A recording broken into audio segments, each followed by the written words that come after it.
Hello everybody, this is Hammer Striker here. A while back we showed you a first look at the FNX-9 and then everything got busy with SHOT Show and all sorts of cool stuff came out, so we never actually did the full review. It's time to do that. So I have the FNX-9 sitting here on the table. This one is 9mm, but it is available at 40 and 45 and also in a tactical version with a threaded barrel in the 45. This particular one is a black frame with a stainless steel slide. All of them are made from stainless steel, but this particular one doesn't appear to be on their site anymore. They offer it in all black or flat dark earth. But I've seen quite a few of these still available, so it's out there. The MSRP on it is around $6.99, but you can routinely get it on the street at $5.99 or less. So let's pick this thing up and talk about it a little bit. Of course, it is unloaded. This really fits into this X-gun territory, the new naming that seems to be popular lately. It's got a Glock 19-ish length slide and a Glock 17-ish size grip. That, when Glock came out with the 19X, it was like it was something revolutionary, but quite a few gun manufacturers had done that footprint before. They just didn't make a big deal out of it.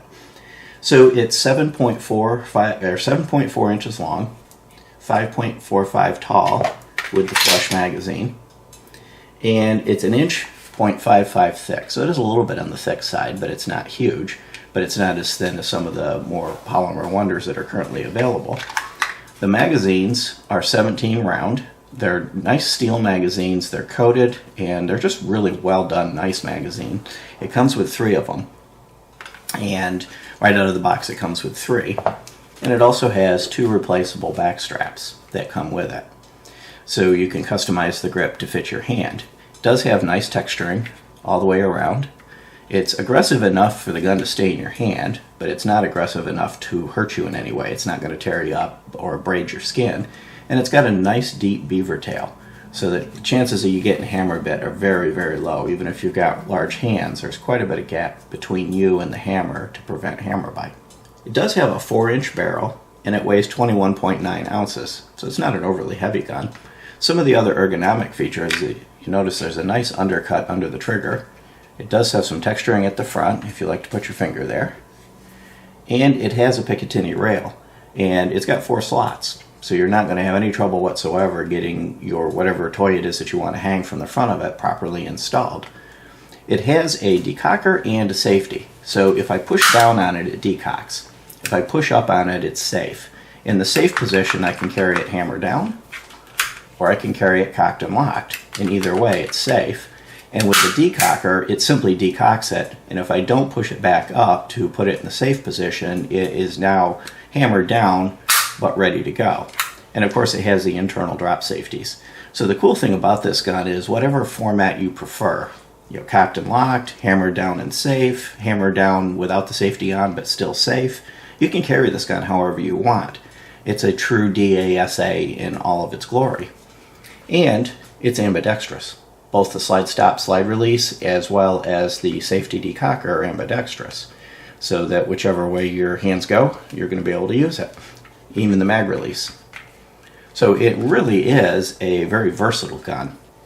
It has serrations at the rear, and they're nice serrations, deep enough to get a hold of, but not so deep they're going to tear you up.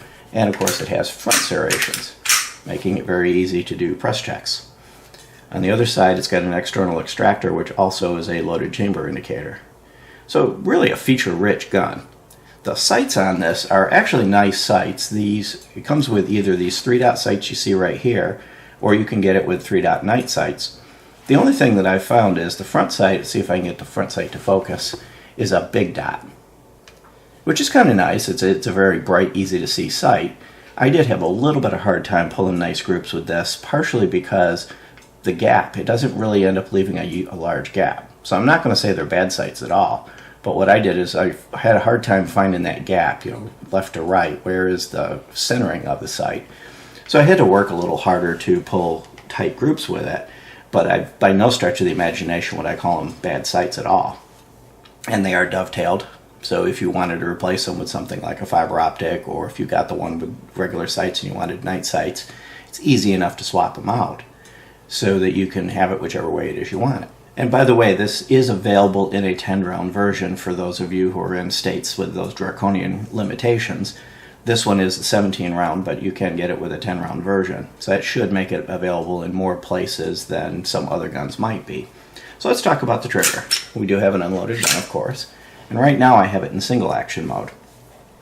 And in single action mode, there's a little bit of take up, and then you're on a wall, just a hair of creep, and then a nice break. And then the reset, when you get the reset, you're not on the wall. There's some take up to get back on the wall, and then a little bit of creep again, and a break. It's a nice trigger. It's a little different than what I'm used to. I had to work a little bit harder to use the trigger, but would I call it a bad trigger? Absolutely not. Comes in around 4 to 5 pounds in single action mode and 9 to 12 pounds in double action. So let's do double action. Hammers down. There's a little bit of take up, but not much, and it's real light. And then as you pull it back, it's a smooth pull back. It is a little heavy feeling, but it pulls smoothly and breaks it way at the back. And then of course I can repeat that. So it is a well done trigger. I found I had to work a little bit to get used to it, but that's just because I'm used to some different triggers.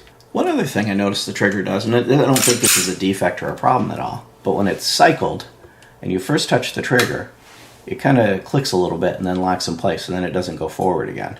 It doesn't affect the functionality or anything else. It's just a little bit of a unique behavior.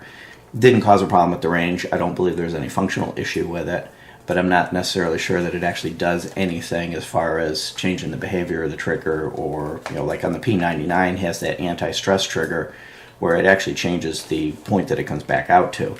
Like on the P99, it's a pre-stage. This one, I don't think it's that, but it's something I noticed, and it didn't interfere with how you use the trigger or anything else. As far as the rest of the gun, maintenance on this one is fairly easy. And a lot of these DASAs are weird. You got to line up dots and pins and stuff like that. So to take this thing apart, you lock it back, and then you push down that lever. It was this way, and I push it down, and then release it, and of course it's under spring tension, and slide it apart. So I have the slide in my hand, which I had previously mentioned was stainless steel. Pull out the guide rod, which the guide rod and spring are captive. It's well done, nicely machined. And then pull out the barrel. And of course I previously mentioned this was a 4-inch barrel. What I hadn't mentioned before is it has a very highly polished feed ramp. And we found this gun to be absolutely reliable. The thing just worked. It ate whatever we were feeding it any time we were trying to run it. And if you look inside the barrel, you'll see it's well machined and smooth. It is conventional rifling.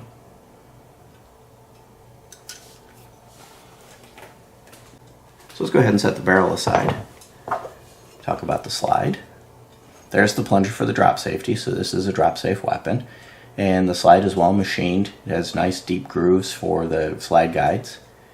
And of course a lightning cut to lighten up the slide, so they can use the same basic slide blank for 40 and 45 and just determine how much material they cut out to make it lighter or heavier for that particular round. And then if we pick up the frame, now the fire control group is a little more complicated than many guns, and that's because it's a DASA, and that's kind of typical of DASAs. You tend to find a lot more going on in the fire control group. You've got slide guides at the back, nice robust ones, and then nice long slide guides at the front, and a nice solid locking block. So overall, it's a well-constructed, well-done gun. Should hold up for a very long time. The FNs tend to make good quality guns, and they tend to hold up very, very well. And we found this thing to be enjoyable to shoot overall. So let's go ahead and put this thing back together, which is fairly easy to do. Slide, turn it the right way, of course. Drop the barrel in place.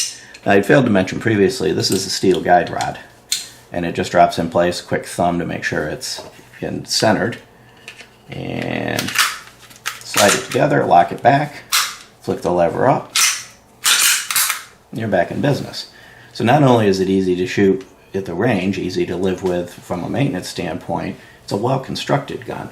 And getting an FN like this one for under $600 is actually pretty good. A lot of guns in this territory are significantly more expensive for basically the same kind of capabilities. Now, from a size perspective, I got two guns here just to give you a size reference on it. So I'll go ahead and put the empty magazine back in it. If I take the Glock 19X, of course the one that made a big deal about that hybrid sizing, and put them side by side, line up beaver tail to beaver tail. When you add the beaver tail in, the Glock's just a hair shorter, but not by a lot. If I line them up grip to grip, they're roughly exactly the same size. Height is almost exactly the same size. Now, of course, the Glock's going to be thinner because the Glocks and most of the polymer guns are hair thinner. But overall, that's the footprint you're looking at, is the what people are now calling the X guns. Now, another gun that's popular in this size category is the H&K VP9, which of course is unloaded. And I'll do the same thing with it. Line it up beaver tail to beaver tail. They're almost identical. Line it up grip to grip, and the VP9 is just a hair longer, and the heights are the same. By the way, the H&K holds 15 rounds, and the FN holds 17 rounds in roughly the same footprint. And these are about the same. The VP9's got a little bit of a fat middle piece, but other than that, they're roughly the same. So that's the size territory that you're in with this gun.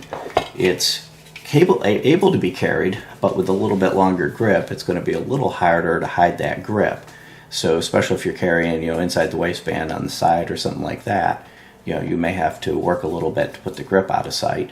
But from the slide length perspective, you're not going to have a problem at all. So overall, it's a well-constructed gun that we've had a good time shooting. We enjoyed shooting it at the range. We found it easy to shoot. However, I did have to work to shoot it well. I had to do a little bit of work to pull nice tight groups with it. But once I got used to the trigger and the front sight, kind of tuned it in a little bit, I was able to pull nice groups with it. So it's a gun that's very capable of being shot well. It's just different enough from some of the ones I'm used to that I had to work a little harder. Don't let that deter you from getting it. I mean, obviously you're going to want to work a little bit at a gun that you buy, and you may be more used to that setup and not have to do so at all.